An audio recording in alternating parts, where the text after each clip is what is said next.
प्रिय मित्रों,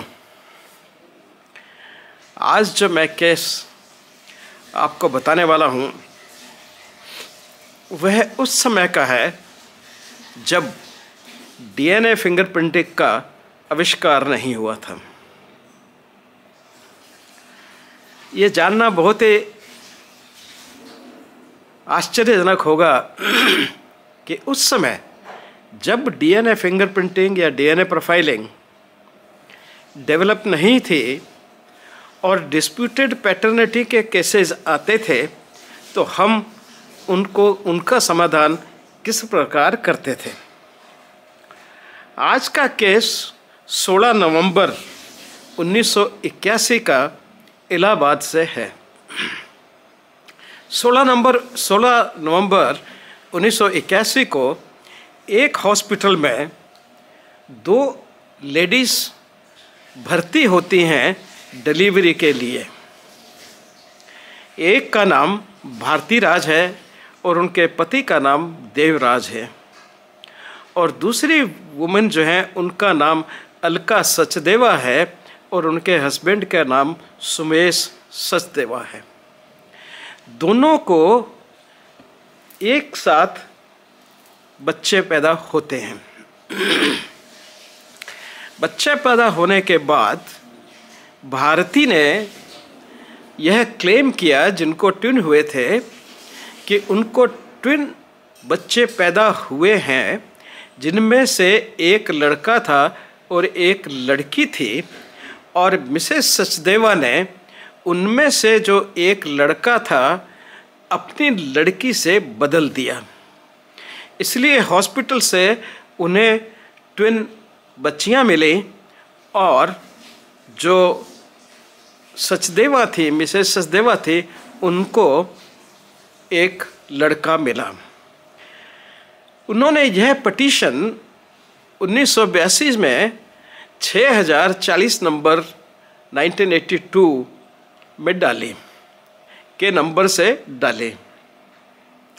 इस पिटीशन पे चर्चा चलता रहा और उसी समय अखबारों में यह खबर बहुत तूल पकड़ गई और ये खूब अखबारों में छपता रहा। चलते चलते 8 साल इस घटना को बीत गए।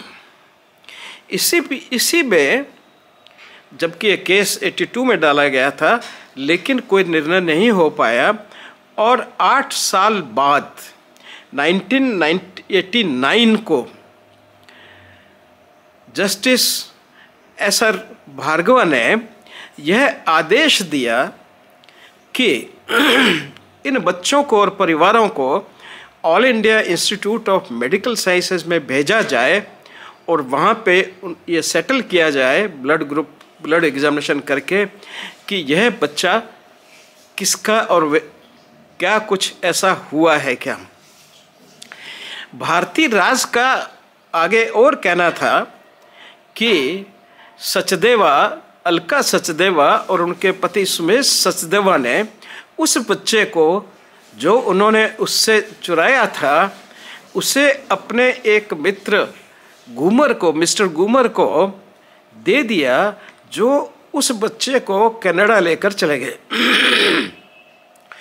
उनको गोद दे दिया और अब उनका लालन पोषण गूमर के यहाँ पे नील गूमर के नाम से हो रहा है। कोर्ट ने यह भी कहा कि साहब वो बच्चा भी वहाँ से बुलाया जाए, उसके पेरेंट्स भी आए, और यह पूरा जो है वो all India institute of medical sciences decide करेगा कि किस तारीख को वह सब उनके पास पहुँचे और वो ब्लड सैंपल कलेक्ट करें और उनकी ब्लड एनालिसिस हो। यह सब करते करते, क्योंकि नील गूमर और उसके जो गोद लिए हुए पेरेंट्स थे वह जो है उनको कनाडा से आना था, और इस तरह से जनवरी 1991 तक यह संभव हो पाया। उसके अलावा जब यह पत्र हमारे मेडिकल सुप्रिटेंडेंट डॉक्टर एएन सफाया को मिला, जो उस वक्त मेडिकल सुप्रिटेंडेंट थे, उन्होंने मेरे को और एनके मेहरा को वह पत्र और कोर्ट का ऑर्डर प्रेषित कर दिया। हम दोनों ने तय करके और फिर उनके पेरेंट्स से या जो लोग थे उनसे बात करके और जनवरी 1991 की तारीख निश्चित की, सब आ सके इस पॉसिबिलिटी को देखते हुए। जनवरी 1991 में राजा राम सिंह नाम के जो पुलिस अधिकारी थे, उनके साथ में वह सब हमारे पास हाजिर हुए। उससे पहले मैं और डॉक्टर NK मेहरा मिलकर के यह तय कर चुके थे कि पहले हम इनके सारे ब्लड ग्रुप करवाएंगे और ब्लड ग्रुप कराने के बाद में हम HLA करवाएंगे। DNA तब तक हमने शुरू कर दिया था, लेकिन इस लार्ज स्केल पे करने की हमारी पॉसिबिलिटी या हमारे पास इतना पैसा नहीं था कि हम इतने लोगों में DNA कर सकते। इसलिए हमने पहले HLA तक ही जाने का तय किया। नील घूमर तब तक 8 साल का हो चुका था और 8-9 साल का हो चुका था, और उसके पेरेंट्स सभी वहाँ पे जिन्होंने गोद लिया, और वो सब हम लोगों के पास में आए। हमने उनके सैंपल जनवरी 2, 1991 को सबके इकट्ठे किए और एकत्र करके, क्योंकि DNA से पहले, DNA प्रोफाइलिंग से पहले हम लोग ब्लड ग्रुप्स करके ही इस बात को कह सकते थे कि यह माता पिता जो हैं वो उनके असली माता पिता हैं कि नहीं। हम इस बात को कहने में असमर्थ थे कि यह बच्चा इन 2 कपल का ही है। हाँ, हम संभावनाएं जरूर दिया करते थे कि इतनी सारी संभावनाएं संभव हैं कि ये इनके बच्चे हों, लेकिन एक्सक्लूजन जहाँ होता था वो तो 100% ही होता था, जहाँ पे हम ये कह सकते थे कि सो एंड सो ये पेरेंट्स इस बच्चे के माता पिता नहीं हैं। इस प्रोसेस को कहा जाता था प्रोसेस ऑफ एक्सक्लूजन। और दूसरी प्रोसेस में जहाँ हम कहते हैं उसको कहते थे फिक्सेशन ऑफ पैटर्निटी। तो हम फिक्सेशन ऑफ पैटर्निटी नहीं कर पाते थे, बट एक्सक्लूजन ऑफ पैटर्निटी कुछ सीमा तक संभव हो पाता था। लगभग 94 to 95-6 केसेस में हम लोग पेरेंट्स को एक्सक्लूड कर पाते थे इस प्रोसेस के द्वारा। वो प्रोसेस क्या थी कि हम ब्लड ग्रुप्स करते थे और साथ में HLA, जो भी एक तरह का ब्लड ग्रुप ही था, वो किया करते थे। प्रश्न उठता है कौन कौन से ब्लड ग्रुप किया करते थे। तो हम ABO blood group, RH blood group, MNS blood group, Kell blood group, Duffy blood group और साथ में HLA करते थे। और इससे काफ़ी कुछ संभावना 94% जैसे मैंने कहा संभावना रहती थी कि पेरेंट्स जो है वो एक्सक्लूड हो जाएगा अगर वो उनके माता पिता नहीं हैं। फिक्सेशन में हम सिर्फ संभावनाएं व्यक्त कर सकते थे कि सो एंड सो जो पेरेंट्स हैं वो लगभग 90% चांसेस हैं, या जितने भी उसमें हमें नज़र आते थे मैथमेटिकल कैलकुलेशन के हिसाब से, या खाली हम ये कहते थे कि इसकी बहुत संभावना है कि यह कपल ही इस बच्चे के माता पिता हों। लेकिन जो एक्सक्लूजन होता था, जिस पेरेंट्स को नकारा जाता था, वह बिल्कुल 100% होता था। वैसा ही इस बच्चे में किया गया। ये 3 लोगों के बीच में ये ब्लड टेस्ट हुए। हमारे डिपार्टमेंट फॉरेंसिक मेडिसिन और डिपार्टमेंट ऑफ ब्लड ट्रांसफ्यूजन, जिसकी डॉक्टर नानू उस वक्त हेड ऑफ द डिपार्टमेंट हुआ करती थी, उन्होंने केल, डफी और MNS RH वगैरह किए, और डॉक्टर NK मेहरा ने HLA एंटीजन को किया।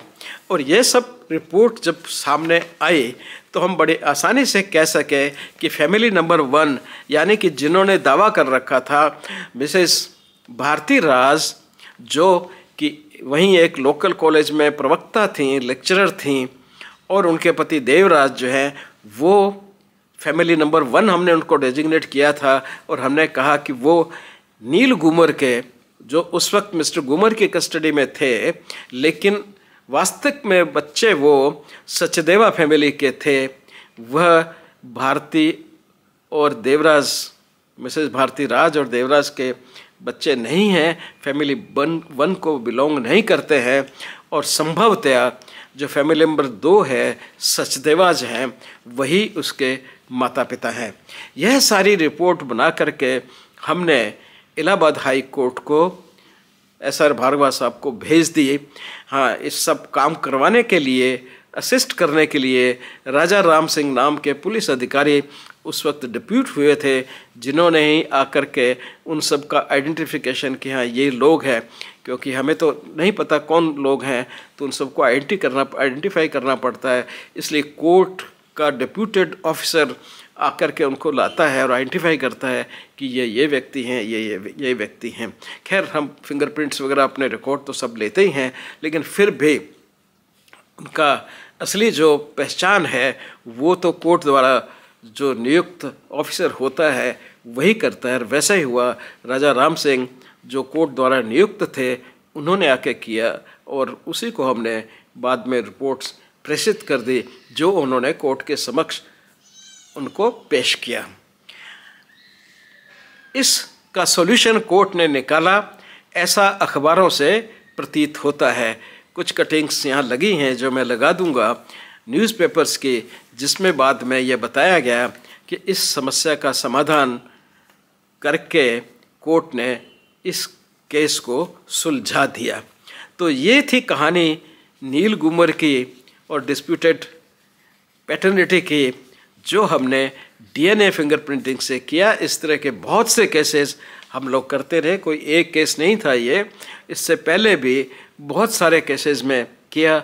और हमारी अप्रोच वही रहती थी कि पहले हम ब्लड ग्रुप्स करते थे, अगर ब्लड ग्रुप से हो जाता है तो ठीक है, नहीं तो फिर जो माइनर ब्लड ग्रुप्स हैं, कैल, डफी, लूथरन अक्सर इस केस के टाइम में लूथरन के एंटीजन हमारे पास नहीं थे, इसलिए इस केस में नहीं कर पाए, पर बाकी सब में लूथरान का ब्लड ग्रुप है वो भी हम करते थे। और ये सब करके और बाद में अगर नहीं होता था इनसे एक्सक्लूड, तो HLA तक चले जाते थे। पर संभावनाएं कुछ गड़बड़ न हो, कोई ऐसी संभावना को रूल आउट करने के लिए अक्सर हम HLA भी साथ में करवा ही लिया करते थे। तो ये था हमारी methodology to solve paternity before the invention of DNA profiling या DNA फिंगरप्रिंटिंग। धन्यवाद, फिर मिलते हैं जल्दी ही।